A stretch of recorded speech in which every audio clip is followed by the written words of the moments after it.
Good afternoon, everybody, or good evening to some of you. My name is Joshua Handler. I'm the co-founder and lead programmer for Picturehouse 441. It's my pleasure to welcome editor Yen Miles to join us to discuss Andor Season 2, or at least episodes 7 through 9. Yen, thank you for being here. This is one of my favorite shows of the season. I think this is just extraordinary work, and I am thrilled to welcome you here. Well, I'm thrilled to be here, so thank you for inviting me. Yeah. A huge thank you to our friends at Disney Plus for sponsoring this event today. We always love working with you, so thank you. And to our year-round sponsors, the American Cinema Editors, the Baton Rouge Film Commission, and the Dallas Film Commissions. Yana, I think we're going to start with an audience question from Elva, who says, "I heard that you got the job for season one by one phone call with John Gilroy and talking about Star Wars, and he said you're hired. So for is that true? That is true?" It's a true story, yeah. So she Yeah. says, for this season two, how did they approach you to do this job? Well, season one was obviously I got to work with Ben Caron, the director, and obviously met John and Tony and everybody. So I didn't really think about season two. There's quite a big gap, and Sanna Wahlberg is sort of head of that, sort of central exec producer. I was on another project. I was just finishing it. I was on holiday and with my partner and my children. And Sana called and she says, "Andor season two's going. We're going to go again, and we would like you to come back." And Ben, the director I did the first season with, which was the Rick's Road and Daughters of Ferrix, wasn't coming back. He was tied up with a feature film that was happening. So I said, "What's it about?" And then she said, "Well, she said that we'd love you to do it. Tony wants you to come back. John wants you to come back, and it's a block of three episodes." I was like, "What?" And I said, "A block of three." So it's three episodes because normally you do two, or if you do three, there's a gap between. But this was a block of seven, eight, and nine. So it's back to back. So if you know about how filming works in television, they're blocks. Normally, ordinarily, you would do a block that might be an episode from block two, and then maybe do an episode from block four. So you have a gap when filming starts that you can cut that episode. So it was a bit of a, it was a acquisite, a large, big question to ask. And I said, "Yeah, of course, I'd love to do it. If I can have my team and pick my team, then yes." And that was it. Yeah, I joined. That's amazing. I love the fact that obviously you did a wonderful job on season one, so they asked you back for this one. And it was interesting watching. I admittedly had not seen Andor before a couple of months ago, and so I watched the first season, and then I immediately watched the second season when it dropped, and it was fascinating to watch this as one big piece of work. Yeah. It feels as if you all had complete creative control over this. Is that true? I mean, Yeah. it feels Well, like it's there's like, well, nobody. Tony Gilroy is a sort of well, he's just brilliant. I mean, I'll start with he's brilliant, but it's like a book, isn't it? He writes. So I guess he always knew somewhere where it's going to start from. But the one thing, I guess, being the prequel to Rogue One, he always knew what the end was, right? So that he had to get to that place. I mean, there was talk of some point about being five seasons and stuff, but this stuff took a long time to make, right? So I think Diego probably Tony sat one day and probably went, "This that we can't. This would be 15 years, it'd take so long." So, but that I guess that to have to sort of when I sort of went into it with season one, he is creatively free. He doesn't come and go like, "What have you done? What have you taken out?" What he just allows you to be what you are. I'd lost this. I think I was one of the episodes then. I moved the scene from one episode to another. So Tony's scripts are so solid. But I said to him, just for some reason, I was watching the assembly and I went, "This scene should go in this one." And it was the Space Luther scene. And I moved it into 11. 11 felt like a starter in a restaurant, and 12 felt like a starter, a main course, and a dessert. So I wanted to sort of make them become slightly balanced. And he was just like, "Great, it's great. It works." That creative freedom of pitching ideas or saying things is Team Andor. That's what we were given. We were allowed to be free and enjoy it. And then obviously, he's writing the words. And like you say, the whole thing goes together. It does start here and it goes there. And I think, the story is continuous, isn't it? I mean, obviously in season two, it jumps the years, which is, obviously that's a slightly different approach, but, normally where it ends, it starts. So. Yeah. It's lovely to hear that things are done that way, and that you do have the ability to, to tweak where needed, and that kind of freedom. It shows, I think, in the finished product. Beck from our audience says, I'm wondering what the order of operations looks like when beginning, tweaking, and finishing an episode. They say, I would imagine all the shots get placed in the timeline are tweaked to blend together cohesively. But he says, however, I'm wondering if the episode is edited in chunks. And puts it as an example, this scene is fully edited with sound and VFX before moving on to another. Can you talk about your process? Yeah, I sort of work on I mean, I guess what how this played out was a lot of 208, Who Are You was filmed in one chunk, and then 209 and sort of so there was some scenes that were sort of out of that order. But my process is sort of, I get the dailies with my assistants and I get them, we all go into a room when we watch them. I kind of talk out loud, I kind of edit in my head. I sort of watch it and edit sort of, and I talk to my assistants at the same time going. So I start to figure out, like I start to feel what Giannis's intentions are. Like I can see why he's gone for this, and I can see why he's gone for that. But then I also start to see a different pattern where I'm like, well, what if I was to do the scene slightly differently and a bit more like this, and I could be on this wide and be in that. So and then I assemble that and I piece it together, and then the next day I kind of do so forth, and those sort of scenes may be continuous and maybe not be continuous. And when I start to build a section of it, then I might try and find a bit of the tone. I might find a little bit of atmosphere, and then I find a bit of the sound design, and then that piece gets bigger. And then I kind of go back so I sort of leave it for a day, and I go back to it the next day and see it before I cut the next scene. And that sort of informs me of this scene. And eventually, what I found, like in 208 as an example, I realized I started gravitating to the sort of being in with the crowds and being in with the POV of the characters. And I felt like that was like a real good example of this. They shot this one VFX play shot where Dedra comes onto the balcony, and it's really above, the camera's above, and it's the whole plaza from above, and they had to tie it like a visual effect so you see the whole thing full. And we temped it, like made that VFX temp in the edit. And when I put it into the even to the assembly cut, I didn't like it. It took me out. It was like a view from nobody. It's not like it's an impossible shot. It's like having a drone. It's like having a. I didn't want to be up. I wanted, as soon as everyone starts to come into that plaza, I wanted to go in and feel that pressure of like going, like if you went to a football stadium, you're sort of in the crowd, and all the shots, all the lenses the camera lenses I started to use were sort of longer lenses through the crowd to make it feel bigger and more sort of suffocating. So that was something I learned by cutting 208. So as I started to gravitate to that, I was like, okay, this is what I need to do. I need to close these exits and really suffocate, crunch those people in. And then when the stormtroopers come down, you feel it started to feel foreboding. So I sort of learned that as I assemble, I see it. Of course, I know you understand the story when you read it, you know where you're going to go from. But I cut, generally how I edit is I edit with my heart and my emotion. I go, what does it feel like to be a person inside there? What would it be a person to feel like Cassian when he witnesses what happens to people in front of him?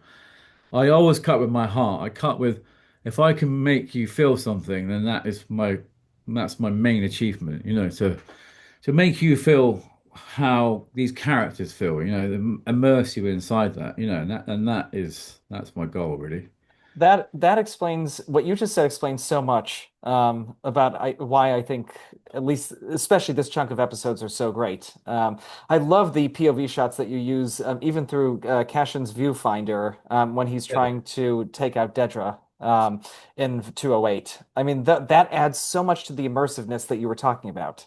Well, where he's gone there, under to sort of assassinate her, right? That's his mission. And then what happens in the Gorman Plaza happens around him. He kind of sort of sees, so he becomes this witness. So I wanted to make sure he just sees all of it. He doesn't engage.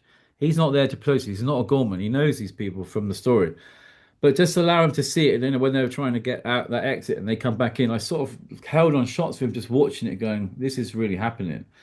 So all of that has to channel through him in order to get to that shot at the end when he leaves in the sort of hovercraft thing. That I stayed on that shot, where they sort of tear welled up. I mean, I held on to it for about 14 seconds. All of that had to channel through him. It's who But the first thing he says when he gets into Turin Island, the first thing he says in the back at Luther's gallery is I'm not doing this anymore, right? I've had enough, you know.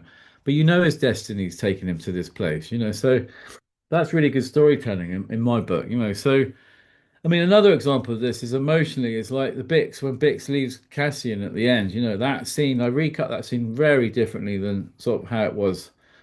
And then eventually when I watched the dailies, I was sort of gravitated to performance. You know, I was looking at performance, and they shot this very similar to you and me right now, which was for on Bix, that was for the to be the VFX shot to go into the laptop that Cassian be looking at. I completely sort of went a different route. I just went straight. I mean, he was supposed to get up, go to the thing, and then make some coffee, and he hears the laptop, goes to the laptop, he looks at it, and plays the message from the night before.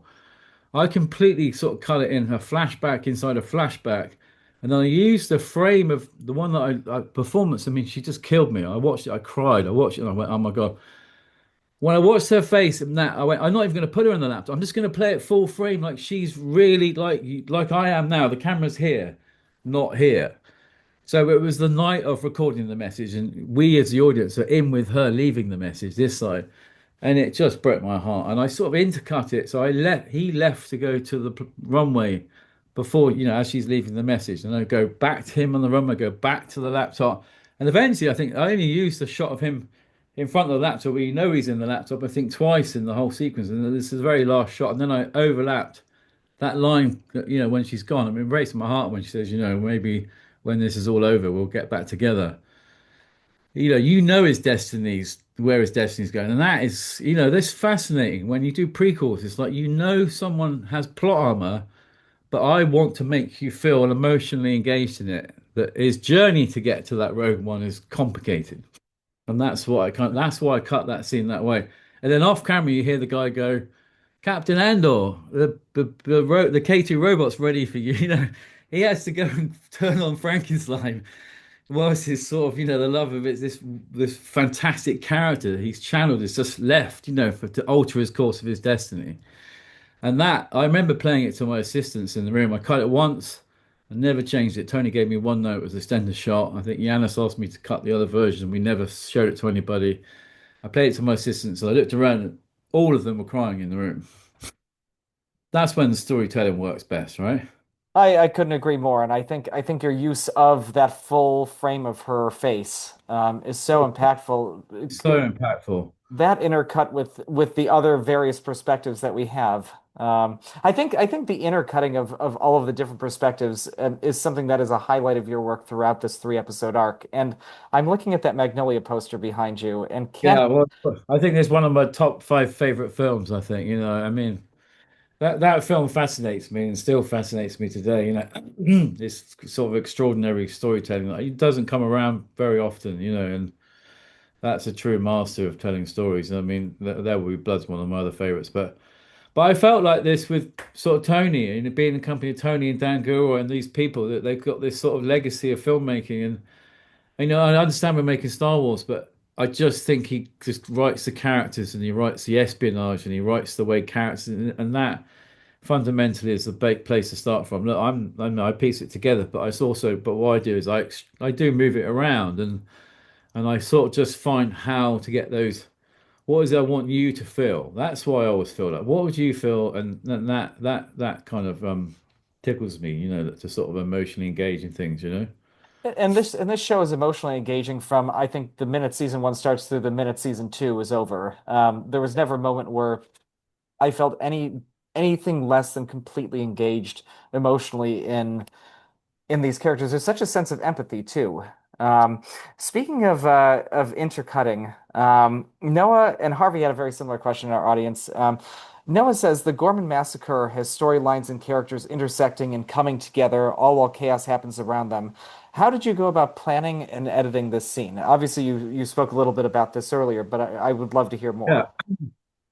Well, kind of sort, you know, obviously, like all things, the script is script, right? That's the guide, right? That's just a beacon of light, right? That sort of maneuvers that. The whole thing about something like this is sort of timing and how you hold time. You know, like editing is real life happens at the same time, doesn't it? Whilst you and I are talking now, planes flying over above us, and there's two people talking about a relationship and a 747 above us. Whilst the house behind me, someone's having dinner, right? All stories happening at the same time. But when you sort of tell a story like this, obviously there's moving parts. We can tell it in a linear way. So I had to sort of maneuver people around the plaza, in and out of the ISB building, and sort of close the exits, and kind of then let sort of the all hell break loose and massacre, But I just wanted to give everybody the characters, keep the characters sort of spinning, a bit like a kind of clock. So what I thought my plan was, I went to Luke's production design office, and I saw a technical drawing of the top shot of the set of the plaza, like it's like a you know architectural drawing that they used to build the sets, and it was on an A3. It's about this big, and I said, "Can I get a copy of that?" We weren't supposed to have pieces of paper, and it's sort of a Disney thing, So I had to cover it up with this black cloth at night and put it behind this kind of felt black pen material. So as I cut the scenes, I sort of knew, but I was like, I just drew like here's the exits, there's the signs, and I sort of went Cassian comes out there, Thiela's here, Cyril comes down here, and that was the first cut of it. And then I'd do the next scene, I'd go with a different color pen, I'd go, okay, Dedra comes out in the balcony here. Here's Cassian's moved to pillar three. And I sort of drew this mind map of sort of layer upon layer where the sniper is, where in my mind the sniper is, where those people are going to run over there, where those people are going to be killed over, where Wilmon finds his way through, where the Gorman singers, and where they're going to go, where the K2 units get. So it was by the end of it, it was like this spaghetti puzzle. But it was kind of my bedrock of sort of going, it's not just how I edited it, but I just wanted to go, where do I want to be with these characters? And there were bits I had to move around a little bit. Like Cyril goes in, I had to hold him inside that chamber. The cadets were going to come out, but I didn't want them to come out. I wanted them to start singing the Gorman song. So when Cyril goes up and does that scene with Dedra, you can kind of hear them singing outside. And there was this one part of the singing that I held on to. When I came back, there was the three of them, Enza, I can't remember the character's name because it's so long ago and I should know. But they were holding each other like this, and a tear came out of the middle character's eye. And I held on to that because every time, if you change something, the singing would go out of sync because they're singing that anthem, the Gorman anthem. So if I move one piece, I have to move another piece to get back in to get to that tier. So it was about holding on to this tier was how I had to then change the Dedra scene, like but little nuances, but any part would change how I'd come back to the singing at the wrong point, which I can't do, because they're all singing in unison, So it was like a sort of tapestry kaleidoscope of singing and raw emotions while Cyril sort of strangulates Dedra because he's just realized that he's been this pawn in this whole process of what's happening on this planet. I love that scene when Cyril confronts Dedra. It's so intimate and it's so intense and it's such an unusual outpouring of emotion from him. It's the realization that none of us would probably want to have, right? It's that sort of, what happens to you, like to have this realization that everything you've sort of step on and stand on is being made up, manipulated. It's extraordinary. I mean, the sort of I find the sort of who are you moment with Cassian, that sort of before he, before he loses his life, And the other character, Rylance, in the alleyway, and he says, "So what kind of being are you?" When you say something human, what kind of being are you? It's like he starts to have this real, like when Dedra's like, "We did it for all this, we did it for the promotion." We could all be in those parts in life, right? We could be in this situation in life where one day you wake up and go, "Who am I? What am I doing?" Like, this sort of doesn't just relate to Cyril. It's that's the brilliance of deep down in that question, isn't it? Of what side of the stories you want to be on. And that's what's important, I think, about this kind of storytelling is, you can be on the wrong side and the Imperial side, and they're sort of just wrecking planets and taking things, and you could be part of that without yourself realizing it, or maybe you want to be that. It's like, I mean, he wanted that dream, didn't he? But I think deep down he's a good person inside. He's just sort of had a bad upbringing, and a quite brutal mother. So look, it's lots of facets to this, but that was the balance of keeping those plates in place to stay with the characters enough to touch them enough that they all witness and see. People that don't see each other but see the things, the same things they're seeing, you know? Another moment, speaking of empathizing with people, of adding depth to these characters who, we've been with for such a long time. There was another moment.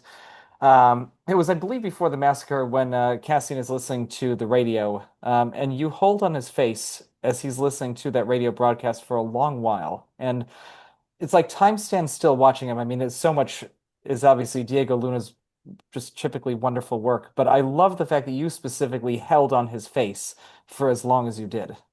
Yeah, well, there was that there's a story behind that. We originally, again, this is again, I don't think much moved around. It certainly doesn't move around with, but because I was lucky enough to do 7, 8, and 9, so I knew I was tightly knitted to all the story. The Senate scene that opens at the beginning of 209 was originally in 208. So we went back to the Senate and then went back to, yeah. So, I mean, so, and that, again, I had this feeling of like, we've got to end this. We've got to stay in this. We've got to stay in this. And once, Drina, once you started that radio thing, I think I sort of made a version of it that was quite sort of small, and Tony wrote a sort of more elaborate version, and it got bigger. And I think the final version is fantastic. But the SOS to the sort of universe was like, people need to know about this, right? This shit's really going down, and it's really happening, and that I realized was like I needed enough of it. So I said to Tony, "Well, I want enough of it that I can sort of spin around all our characters.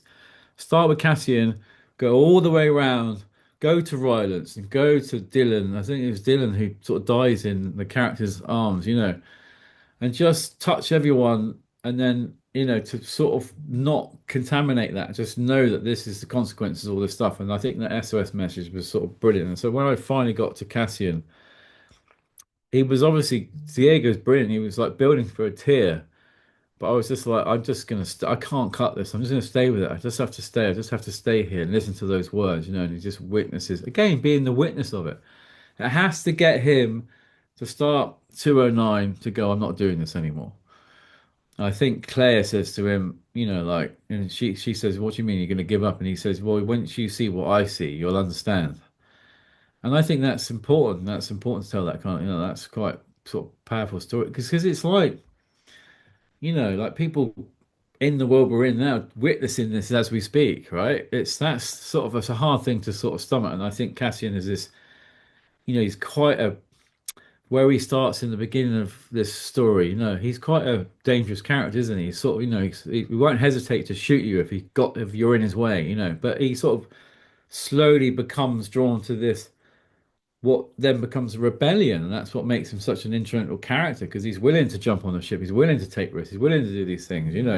So, but he's not without heart, he's not without soul. So he goes back, at the end of 7, I think, when he talks to before, the night before Bix leaves in 9, he's like going, we just go somewhere else. We'll just run away. I mean, how many times have we all say that to ourselves? I'd love to run away and do something else on some beach somewhere and be free of all this. But no, unfortunately, that's the world we're in, isn't it?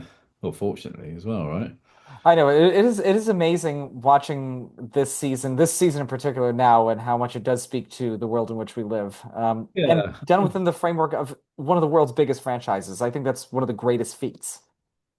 Well, I think the original Star Wars was like that. I think that, I mean, I watched it as a young man. I mean, not when it first came out, because I'm not that old, but I'm old enough. But I watched the original Star Wars, and Empire Strikes Back changed me as a young man. I was like, what, the bad guys win, and Han Solo gets frozen in carbonite, and sort of Luke Skywalker gets his hand chopped off by this guy with this sort of black cloak.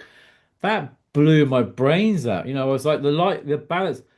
At that point in when you're a young boy, I was like, light and dark, I understood. Good and bad, I understood, but not bad as being bad. And that's this universe. That's what I love about Lucas and Disney for telling these stories, is because it's like, fundamentally it boils down to that same value, right? Look, I say these things that happen in the world, they've happened over history repeatedly, time after time after time. We're just in a little pocket of it right now. This happened 500 years ago, 1,000 years ago. People have been throwing stones and arrows at each other forever, right? Fortunately, we can't, as humans, we can't seem to get away from that. But to tell a story inside it with characters is fascinating. And I, I think hats off to Tony and guys and the Disney and Lucas to sort of go and do this because it reminded me. That's what I said to you at the beginning of this conversation when you said I spoke to John. John said, "What's your take on Star Wars?" And I went, "Star Wars: Empire Strikes Back, Return of the Jedi changed my life." One, Mine too. yeah, It's the reason why I pursued this career. yeah. It'd be a lie to say I'm not affected by it. You know what I mean? It's that, and I feel really honoured and humbled to sort of work with people like Tony and Zach Yanis, all the people involved, everybody from the whole crew, from stunts to makeup, the whole thing. So I sort of came into that world and was allowed to sort of go in. I was sort of pinching myself at sometimes going, we're doing a New Orleans marching sequence inside Star Wars, going to bash a guy's head out with a brick that's a cement brick where the character's been burnt and cooked into a brick. It's just cool, right? That's kind of I'm here to tell stories, and that's what I like doing, and I've told a few of them before, but I mean, this one sort of tops it, like, This is again, this show is a remarkable piece of work, and again, done within the framework of one of the world's biggest franchises. yeah, I have to give credit to Floor in our audience, who had a question about your use of that technical drawing that you were talking about earlier today. So, hats off to Floor for knowing about that and for having a question about that yeah, yeah. and you No, answered. it's not. It's a mind map. It's a guide, right? We all need to sort of, put our anchor somewhere. I should dig it out some point. I've probably got it somewhere. I should dig it out and somewhere. Maybe I'll launch it on, because now I'm allowed to own it, because now we've finished. Andor is finally over. It's mine. But I'm pretty sure if I was to show it you right now, you'll go, okay, okay. It's a piece of chaos, because that what it was. It was chaos, right? But I had to find some thread through that chaos. So And again, it works, and it's kind of like Magnolia behind you, a movie that thrives on chaos, that has numerous different storylines. If anybody in the audience has not seen Magnolia, it's a personal favorite of mine too. yeah, So see Magnolia if you love Andor, and if you love film editing. yeah, Um, yeah. The masterclass that film. I want to take a step kind of back, a little bit of an overview from a question from Annie in our audience. Annie says season two was leading up to the Gorman massacre and the Senate speech. Did your editing approach differ from episode seven, the Yavin tension building, to episode eight, the Gorman massacre, to episode nine, the Senate speech and escape? Yeah, well, I mean, everything's different, isn't it? Yeah, I mean, Seven was a sort of, Seven was a sort of a story of faith and the Force, isn't it? And the bleak and sort of just sort of slightly more internal. I guess it sort of sets up something. But I mean, the approach of editing is never really different. I guess when it comes to action, it's different, than telling a sort of a dialogue scene and stuff like that. They both have different approach. I approach them differently and learn things from both. Um, sometimes cutting two people in a room talking to each other is actually harder than cutting six people shooting guns at one another or raiding a bank, So it's sort of that but at the same time, also action has to sort of not overwhelm you and have too much of it. It can make you go slightly numb, right? Just sort of acts of violence, So that sort of those two different things are different schools. But knowing sort of seven felt really good. It felt really solid. It just felt like sort of a really nice question mark over it. And then eventually, he goes to the Gorman planet. But and eight was just madness, but contained in that sort of space. And obviously, I moved the scene out from the Senate into nine, so that opened two and nine, I think. And I didn't know how to open it. And Moen said, we'll go outside the Senate and we'll just go upside down and we'll make this water, and it starts to rain. It's like cool, like the sort of rain had sort of it was something metaphorically sort of raining down on this place. And then you went straight into now the politicians being removed from, the Gorman politician being removed from the Senate, so it just teed up that really nice, I think. So that was the approach of having. I guess I was fortunate to have seven, eight, and nine. Like I mean, even though when they first asked me to do that, I was terrified, but it was like to have seven, eight, and nine is just having one big film. So it all felt together to me. It does feel like one big film within this larger season, which is in and of itself a second half to what came before. Yeah. It's like Russian nesting dolls, isn't it? Yeah, yeah. I mean, also obviously, like I said earlier, they were doing the time breaks as well. So I guess my time break sort of broke on either end. So I was kind of, I think, obviously 10 was a sort of slightly more standalone episode with Luthen's backstory, which is brilliant. But so I guess in a way, like I said, I was asked to do something that was quite a tough thing to pull off. But at the same time, I was lucky to have the story, gelled in one place. And and the guys, Matt and all the guys did the sort of, and John did all the work earlier to set the Gormans up in such a great way. The Gorman was this great place full of fashion and life and everything. By the time it came to me, it was suppressed and being controlled, and there was curfews at night. So I was already in the sort of, what's coming is coming. Those guys, when Cassian went there, went, these people they're fine. This planet's rich and resourceful. But people, by the time we left, it was not much left of it. But that's the kind of. I don't think it's editing differently. It's just telling the story, knowing the nuances where they're buried and where to show them and where not to show them. Well, you've talked a lot about nuance and texture, and I think we did a Q&A a few weeks ago with the team behind the Penguin, and Lauren LeFranc, the showrunner, was talking about how texture and detail were some of the things that were super important to her, and I think I love the fact that it's come up so much in this conversation too, because these are two distinctly personal, unique pieces of work, The Penguin and Andor, that take place within a larger, humongous cinematic franchise that everybody knows and loves. And so it's interesting to hear you talk so much about detail, nuance, texture in this conversation. Well, And it's that well that detail, isn't it? It's like my best way for me to explain that sort of feeling of it, and it's not personally up to me, but it's like the characters. You sort of take a look at Diego when he plays Cassian. You can sort of see the dirt under his nails. It's like that. It's when you sort of see the brilliance of the costume people. It's like the costumes aren't perfect. There's like even though like it's obviously the beautiful ones when they're in the party, the wedding and stuff.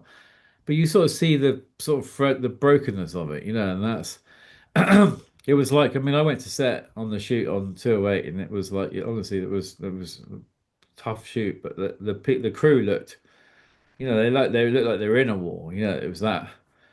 Yeah, so that's what I'm saying, the sort of grittiness and the details of it. Like, and so I gravitate to that. So if a camera's pointing at something, and I don't want it to be, I want it to be a little bit messy. I want it to be like, I want to go something to go through it, something to block it, or some edgy bit to be. I want Cassian to sort of come with his wounds in his blood and sort of not just feel them and just feel that. And that's kind of what I mean about that detail. It's just like it's too easy to be clean, it's too easy to be not in that detail. And when things aren't in that detail, I don't know, for me, I kind of find that slightly like a veneer. Does that make sense? that makes complete sense. That makes complete sense. And talking about these kinds of nuances, in 209, there's that wonderful sequence where Bale and Mon say goodbye to one another before she goes to give her speech, and it's one of the quieter moments in an otherwise very big emotional episode. But that one small scene, I think, is one of the most touching in the entire season. Can you talk about cutting that scene for maximum emotional impact? Um, well, I mean, yeah, it was the one in the corridor when they before she Yeah, goes the in. one in the corridor. Yeah, I guess it was just allowing that physicality. I know what you mean. It's like I had quite a lot. I had the sort of looser shots. I had the sort of wider one when he come up. He sort of comes up and joins it. I really liked how I started it. I started on her. You could see she has that sort of nervousness about what she was about to sort of walk into. So you could see that something in that shot where I started her. She sort of before she sees him come up, she was kind of recalling like what her head is thinking. And then when he joined, I guess it was allowing for me was the acquisition, the kind of this is what we're going to do. You do this, you get that, you get out. I'm going to buy you this time. But it was about allowing that to be in the shots and to feel it. But I like coming away for the sort of physicality. I mean that's the brilliance of Genevieve, but to allow you to see that when he goes to walk step, that she reaches him and touches his arm and holds his arm, and it's that tactileness. So I sort of went to a looser shot for that and then and not to hold it in, and sometimes I would hold a shot at that, but then sort of come back in and see that the importance of this conversation, that when you physically touch someone, it's like as human beings, that's fascinating, isn't it? It's like, when you watch, if you study people when you watch something, quite people are very tactile sometimes, right? They sort of touch or hold or touch, and I think that's adding to storytelling. And when an actor or an actress can do that, I'm not going to miss that. I'm going to hold on to that. So I think that's how it's sort of told. It's like an you could verbally say another thing, wait, or you can actually just hold someone's arm, can't you, and go, no, don't leave, but you mean it. You don't say it, you feel it, right? So that was the cut of it. It was just to sort of be not just deliberately loose or not just to be deliberately over, but just to sort of feel. I think there's a line at the end. He said, "Go and." What's the line? I think it was a swear word, wasn't it? It's another Star Wars swear word, wasn't Oh, I that I can't remember. it? Yeah, no, I'm not going to say it anyway. But yeah, I think he was like, "Go and give them hell" or what, or something like that, wasn't it? But look, I mean, look, I'm telling you, you get two good acting when you get put like that when that acting's like that. It's my job to find a thread through that. But obviously the best. But I think in shapes and sizes and again, emotion would be the path, and that will sort of lead me through. And that in that episode, like the one before and the one before that in this arc of yours, is so emotionally driven. And you're right. I mean, Genevieve's performance, oh my gosh. Like it really hits an apex during that episode 209. Yeah. But yeah, well, at least that it leads to "Welcome to the Rebellion," doesn't it? That line. I mean, what a fascinating line that is. What I really like about that though is again that when they finally go back to the safe house, and she's it's just like I don't know, it's Tony's. Is this no Dan's writing? Is it? Well, Dan, the whole team, I guess. But she does that thing where she goes, "I think you've been here before," and he goes, "Yeah, I've stayed here a few times." It's just sort of quite casual. And then she goes, "I don't think I," and I just remember that performance where I don't think it's like fragile. I don't think I know how to thank you. The sort of gravity of what's just happened. We've seen it happen. We've done it in action. We've done it in this sort of thrillery espionage sort of romp. But she finally he's making a cup of coffee, at a flask. And she's sort of fragility sort of goes, I don't think, and he just goes, make it worth it, right? It's just that's 1,000 words, right? That's sort of weirdly the speech times 20, like that's what it all means to all of us, isn't it? Make it worth it. And that's where that's again, it's sort of heartfelt. Well, your focus, as you said, on the tactile, on the action, and not action like action, but the actions between two people, again, adds so much texture and so much emotion to this. One of my favorite scenes, I believe it's in 208. Who are you? When Dedra breaks down, Yeah. and you see Yeah. her just start shaking, and you focus on her for a while. It's the first moment we see her really starting to crack, and at least for myself, I started to feel a little bit for this woman who was otherwise a complete monster. Momentarily, you felt something. Momentarily, Yeah, I but guess it that's was. impressive. It's yeah, no, it's the beginning of the end, isn't it? I mean, Yana shot a lot. I mean, Denise did loads of stuff in there, right? I'm not. There was no shortage of stuff. She sat in the corner. She went to the wall. They ran for quite a bit. I sort of watched it, and I always felt like I go, I could do this in a one. I could just be on one thing, just do that. But I sort of wanted to do. For me, it was the mirror of the journey of what we've just been through. So I think she first looks up, and she's got this kind of look on her that's like fire. And then I just jump cut to the slightly same shot where she started to kind of go for a column. For me, in my mind, look, some people will interpret this in different ways, but in my mind, that was sort of Cyril that sort of choked her. It was like, when he said, you're hurting me. And that's a horrible thing, but she was sort of choking, suffocated, like, again, sort of metaphorically for the what's happened. And then that sort of snapped, and she goes to the wall. And when I looked at those shots, and I was like, okay, she's gone to the wall. And then she just coils over, and that hand started to shake. But then she holds it. It's like the fear is that the thing, the wrong, and everything else. And then she goes control, and that's it, isn't it? Control.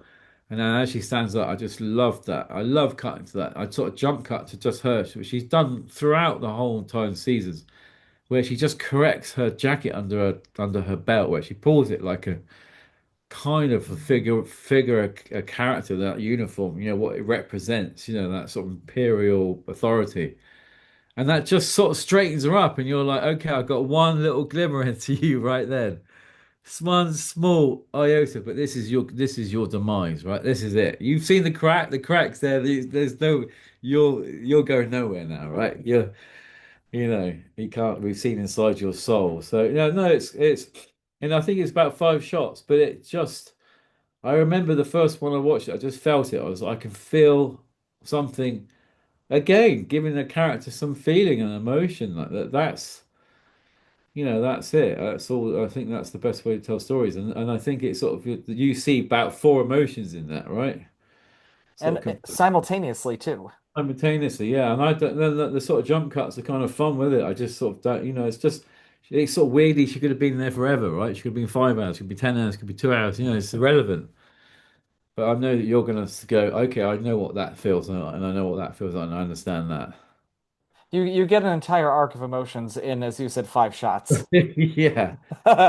Um, I want to just jump forward back again into 209 from a question from Danielle, and Noah had a similar question about building tension. Danielle says the editing for this entire arc is incredible, but especially for the ninth episode, Welcome to the Rebellion, where the score is edited so well to the tense scenes with Cashin leading Mon out of the Senate. How did you approach using the score to help increase the tension to the level we see? Um, well, I guess we sort of temp it. We temp it with some of it was from season one, some of it's from just other films, some other TV shows. Knowing that the composer Nicholas Patel, and then obviously Brandon came on because with Nicholas being to carry on the baton. I guess in musically, I sort of go for. I quite like music editing. I sort of enjoy it. I got quite a lot of composer friends, and I sort of work quite close with the music. When I mix sort of films and shows that I work on, I quite often people quite like I work with like the way I temp music. So I don't use it overly, but I sometimes quite sparingly. But I think in something like that it was all about getting from the top to the bottom and sort of just somehow sort of following that thread, but not overscoring it. And for me, I guess was where do I find the sort of out on this moment? And it's like, I mean, Cassian sort of shoots Clarice on the top, the driver, who's the OSB sort of spy. I was like, it's not that. And then it had that big sweeping shot, which was a huge drone shot where they're running down the stairs. But then there was like, they get into the car, and then it was like finding those little moments of where the OSB guy that's lost total control, he sort of flicked the switch to because the boss is on the other line on the comms, right? It's gonna go, wants to probably fire him, right? Because like but I sort of flicked on line two when he flicked it. The car started and the rocket and it went down the sort of path and then it's turned the corner and then so I guess it was just about finding where is the out, where is it building to, and it was like building up over the top, and then she did that brilliant glance back at the Senate building, and I did that, and I was like, I can't just end it there, that can't end. So I wanted to sort of software out, so the crescendo musically was kind of as it took away and flew off, but then I wanted to dissipate it, and then I did a massive dissolve through to that shot of all the sort of standing becoming of the rebellions that walked in to get their kind of that get their weapons and hand over their weapons and sort of join in. And it was this shot that reminded me of E.T., like it was like focus with the sort of characters. And they came towards us. I did that massive mix through her, the dissolve. And it was just for me, it was that connection of going, uh-oh, that's where you're headed. This is it. This is that moment. So that sort of was the musical journey of that. I just temp it. In 208, I used All Quiet on the Western Front because it was like the foreboding. And then it gets placed. But what is lovely is that when composers come in and they kind of keep your shape, they keep where you find these sort of highs and lows. I sort of find I'm not a big fan of sort of smothering. I kind of like music to start maybe later or sooner, or sort of start a third of an end of a scene and end of a third of the next scene. It's kind of how you feel it. It's all feelings, but music is a fascinating thing, isn't it? Used badly, it's kind of superfluous and when used not at all sometimes it's really powerful and then one times it's epic it's just Star Wars. I like I like that one is epic. It's Star Wars. There's no better way to put it, is there? I mean, Star Wars Yeah. is the score is the definition of epic. Yeah, no, 100%. Yeah, those original scores are great. And I think Brandon, actually, I think he brought a lot to this that I was, from season one, Yeah. season. I think Nicholas is extraordinary as well. I think Oh, brilliant. when we did season one, I think I temped it with that film he made, The King, with Oh, with Timothy Chalamet? Timothy Chalamet, yeah, Yeah. and I started using that, and I was like, how is this, how is this going to work on Star Wars? And it's sort of sat in there because I think I mean Moonlight, is it Moonlight? Not it's Yeah, he yeah, scored Moonlight. he's got Moonlight. That score was fascinating. I mean, I used that so many times, but when I sort of The King went into it, it started to feel discordant and kind of interesting, and then Brandon sort of came in season two, and I think it sort of went in again. I think the epic was sort of pretty in line with um, the sort of bigger universe of Star Wars. They both had the brilliances in different ways. So my music is a thing that comes. Sometimes I feel it, sometimes I just think it. Sometimes you go search around. Sometimes you're lucky, sometimes you're unlucky. But I do try to temper film or a show or whatever it may be in a way that sets a sort of guiding light, like a path. And then I get really surprised when composers come in and sort of turn it upside down as well. Like that. I was like, wow, yeah, that's kind of cool too, right? So it's a journey for all of us, right?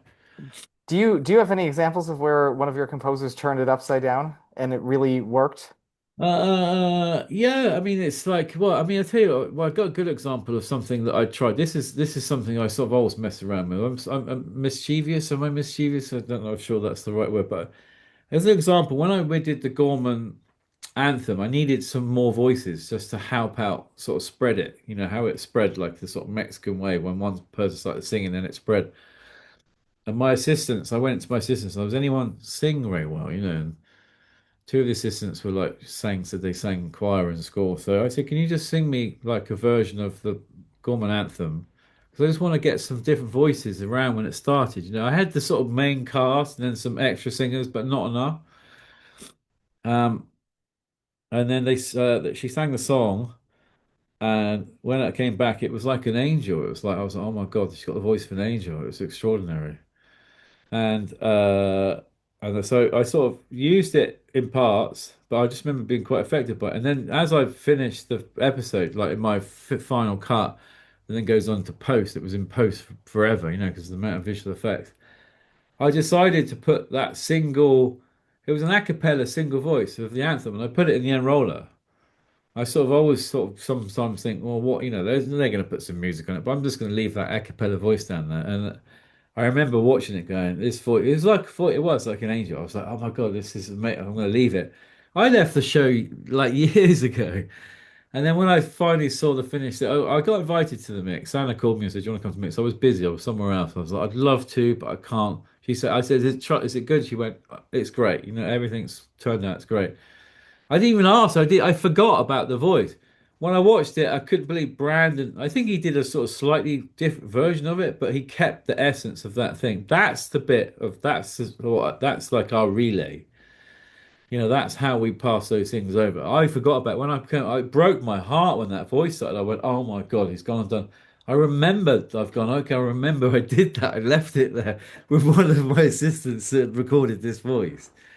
And that's like, that again, hats off to these guys and Tony because we all pass things between each other. That's great, right?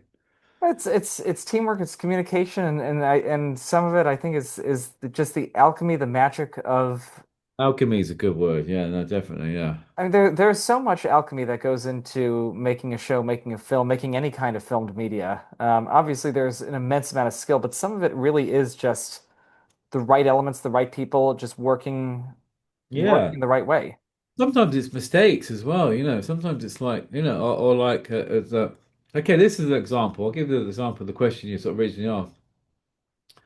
Well, it's a slightly different example, but, like, sometimes what I'll do is that there might be a piece of music that's sort of dedicated to, like, maybe it was in the script, right? Like a sort of needle drop or something.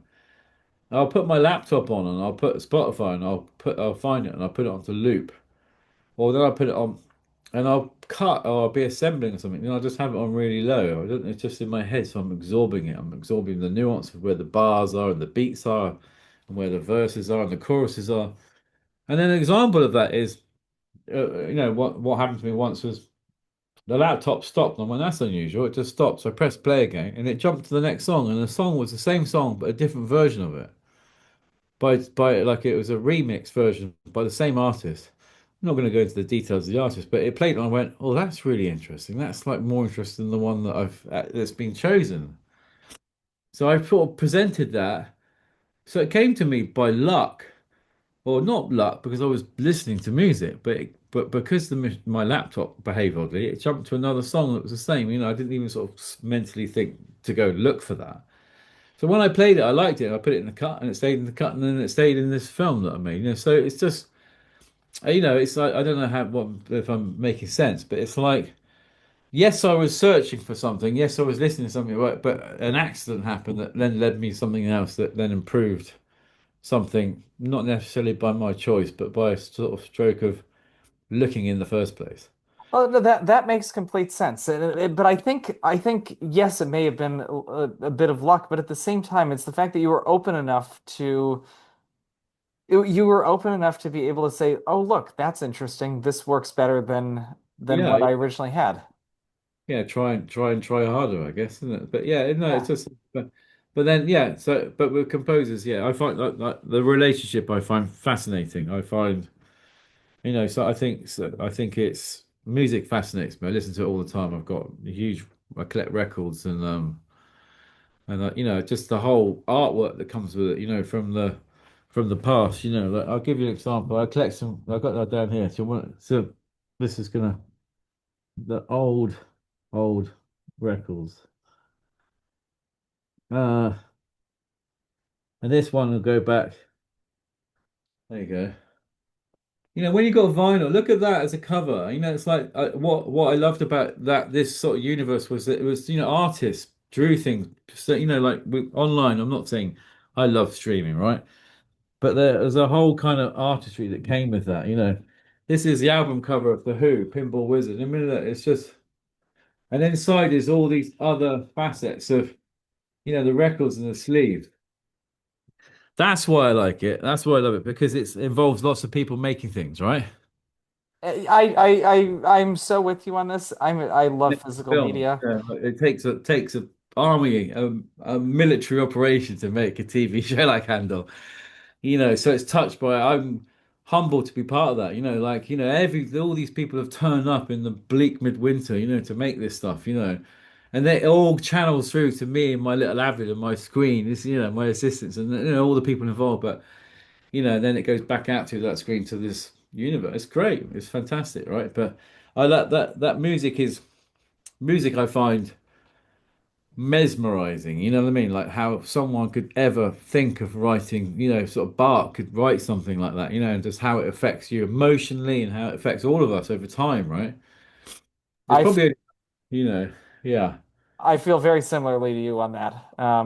There is a kind of magic to music. Um, yeah. I want to get you a question from Amrita from our audience, who was wondering if there were any scenes that were, and we've dug into a number of scenes from this 3 episode arc. Were there any scenes that were particularly challenging to edit or went through more evolutions than most?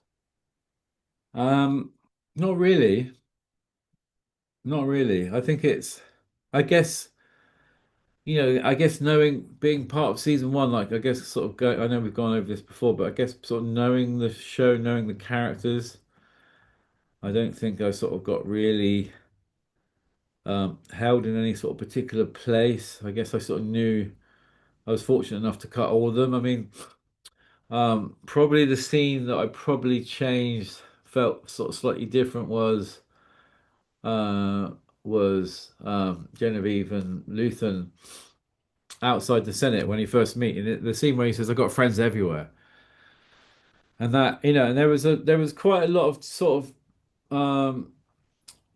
there was quite a lot of sort of performance shifts, in the reads of sort of I've got, an emotional, a sort of a less emotional version. They went through quite a lot of ranges, and that was probably the scene I sort of played with. I would say, uh, I sort of wanted to, I sort of quite changed how I wanted to stay big and wide, and then I wanted to end on a wide. There was originally in the script. Um, there was a row of stormtroopers were walking towards them in the big wide, and I kind of wanted them painted out. So I asked visual effects, I was like, "Can I get rid of the stormtroopers?" I wanted this sort of feeling of that she sort of felt slightly violated by him, that what happened and what he'd done and how he'd touched her past, and we talked about, um her sort of old friend, that was sort of just, I guess, murdered, put, I don't know what the quite right word is, of her. And that she sort of brought that emotion up of sort of trust, I guess, right? Trust. And so that scene was quite complex, so sort of how to play those films. And again, he was quite, there was a sort of physicality to it again. So it was using those shots. That probably scene I played with the most. And I think when I sort of finally realized, I was like, the stormtroopers were in the way. They sort of, it was, I guess what it was trying to bring in that they're being covert, having a conversation out in this, that they shouldn't be having, the sort of code name, I've got friends everywhere, was genius. The stormtroopers are sort of supposed to bring a sort of sense of they need to stop this conversation and go off, that there's a presence of the Imperials around the Senate. But when I took them out and I ended up on that wide shot and they just split up like this, it was sort of like chilling, it's like he stays there and she just walked off. I think there was a fair bit of painting out to do in visual effects, but that scene was a challenge, as in to carry that underneath it, which way to go with it. I love the fact that it was painting out the stormtroopers, though. That was the solution to the problem. I mean, it's objectively such a simple solution, but the fact that that was the key to Yeah. figuring out that scene, that's amazing. Yeah, well, you just left it in this sort of vulnerability of that what they're about to achieve is sort of dangerous, right? He's going, I'm getting you out. I'm telling you there's a spy inside the circle of people that are going to try and get you out. Inside, I've got friends everywhere, just remember that. The stormtroopers would have dissipated that idea and that memory. So what I mean? So I just like, as much as I love stormtroopers, they're brilliant, right? You put eight of them together marching, sometimes they can be quite annoying, like yeah. So it's just that was like, yeah, everyone, I was just like, paint them out. Whatever we do, we've got to get them out. I think we split the screen slightly, and I think she had to leave slightly on the other side of the frame. Visual effects are genius in this show, right? But it just left you just left with the right feeling, that's it. So I want to close off, Jan, by asking you, again, you've worked on a number of like the most beloved, acclaimed TV shows of the past long while, including this one. What was it about working on this season, Andor season two, that stretched you in new creative directions or helped you to approach or see your craft in a different way, if at all? I guess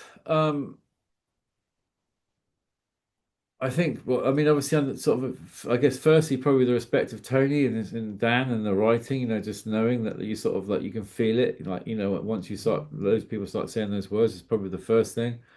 I think what was the other sort of overall part was it the bigger universe of what it means, that like we talked about earlier as well. Um, what was the question? The question was about how working on the show stretched you in new creative directions or helped you to see your craft in a different way. Yeah, I think I guess it's that sort of, that feeling of like you are in Star Wars, I guess, and sort of you tread carefully in that side that, like there are people that, what your audience is, the audience of Star Wars is important and they're like complicated and it's a bigger thing and there's lots of different facets of it. So there's an awareness of that. Not that, but I guess in a way just to sort of go, okay, can I tell my best version of this? And I guess I probably learned a lot. Um, I felt in good company as well with the other editors, like John's a sort of, he'd done Rogue One. I go to John's room quite often and just talk and talk and talk and listen and listen. And it's not that he tell me how to edit. He doesn't, that's not what our conversation is about. We talk about life and other things, but I felt comfortable. He was like the mothership and his, of course, his Tony and Dan is his brothers. They're like, like blood thicker than water, right? So. And then Matt and Morton, Morton's like, having conversations with someone like Morton. Morton's legendary, he edits. I mean, if you look back at his credits, he's done so much beautiful stuff. So when you find yourself having a conversation about a character or a droid, it's just sort of uncanny and sort of zany, right? But at the same time, we're all there to, I think, just tell good stories. And that's what I felt like I was in the company of. My assistants, huge fans of Star Wars, right? Marta, my Italian assistant, she was such a good thing. She knew so much about the lore and the canon of Star Wars, right? I mean, I know this much. She knows like this much. And then like, but she was so excited that, that I employed her into my team. I just knew I was like, she was brilliant. She did everything. It helped me with the music and the singing and everything. And that you can't imagine how long that We Are the Gore played out of my door in my cutting room for week upon week. I must have drove so many people crazy, but they couldn't wait. They were like, "When's it finished? When are you gonna? When do we get to see it?" Every day was like, "We are the Gore. The galaxy is watching." That's what it takes. But when you got people like that, that's what I felt. I felt like everyone around me was in it. It shows. I mean, it shows in the finished product, this passion that you all Yeah. put Yeah. into this work. Uh, Yeah, I nearly lost my driving license driving to Pinewood Studios every day at night time. I think I broke the speed limit 4 times, 46 miles an hour over a 40. It's like a road that's 5 miles long, goes back into London. I think someone else lost their license. I can't remember, but I nearly lost mine. But that's the dedication, right?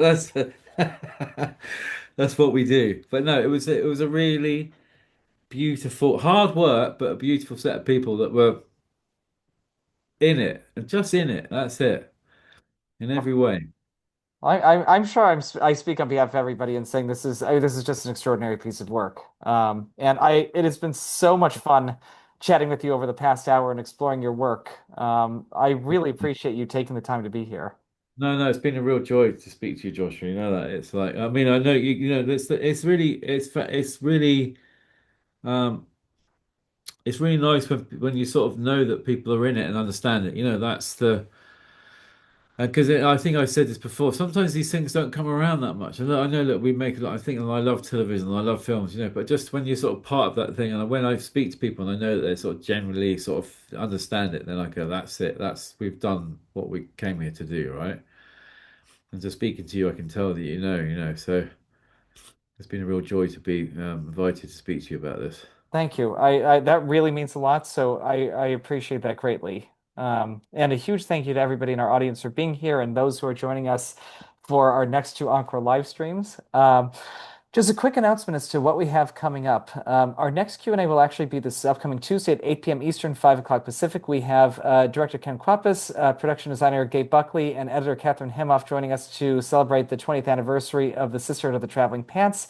And then actually going off of what Yen was showing us earlier with Pinball Wizard, on July 8th, we have legendary actress Anne Margaret joining us to discuss her work in Tommy for its 50th anniversary. Okay, Tickets fantastic. are, I can't wait. Tickets at picturehouse441.com. We're at picturehouse441 on social media. Good night or good afternoon, everybody. And Yen, thank you again. This has been such a pleasure. It's an absolute pleasure. Yeah, good night and speak soon. Yeah, take care. Goodbye. See you. Bye bye. Thank you.